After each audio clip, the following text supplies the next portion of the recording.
Кизләү авылынан Бөек Ватан сугышына 329 кеше китә. Шуларның 197-сенә туган якларына кире әйләнеп кайту насыйп булмый. Каһарманнарның барысының да исемнәре мәктәп ишек алдында урнаштырылган стелла мемориалда мәңгеләштерелде. Район башлыгы Рауль Кузюров аны ачу тантанасында барлык ветераннарга һәм тыл хезмәтчеләренә рәхмәт сүзләрен җиткерде.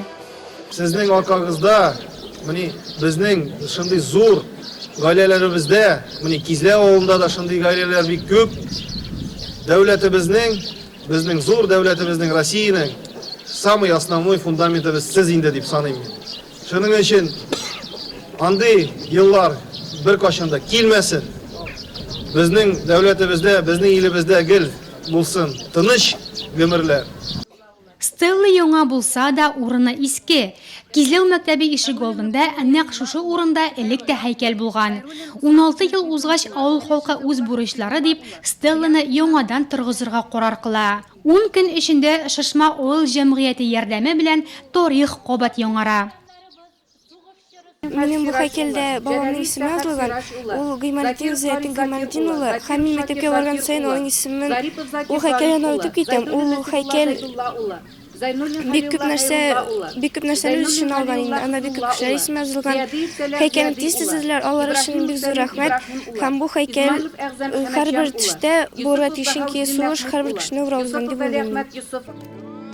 Һәм менә ул истәлекле мизгелләр, күзләрдә яшь, йөрәкләрдә горурлык, күңелләрдә канәгатьләнү хисе. Үткәнен онытканның киләчәге юк диләр. Стелланы кабат торгызып, кизләүлеләр киләчәккә тагын бер адым ясады. Сугыш башланганда миңа 9 яшь иде. Менә шуннан без инде тотындык нужага. Әтине армиягә киттеләр. Элеккеге сугышта һәлак булган авылдашларыбыз һәм кайтып үлгән авылдашларыбызны искә алу өчен бик тә кирәк бу. Соңрак килгән кунаклар мәктәп укучылары әзерләгән парадны карады. Парад ул буыннар очрашуы. Шул чәчле ветераннар да, хезмәт коллективлары, мәктәп балалары да бер софта. Һәр гаиләнең үз фронтовиклары һәм тыл хезмәтчәннәре бар. Стеллада исемнәре уеп язылган әби-бабайлар, оныклары кулындагы фотолар аша үлемсез полк буйлап үтте.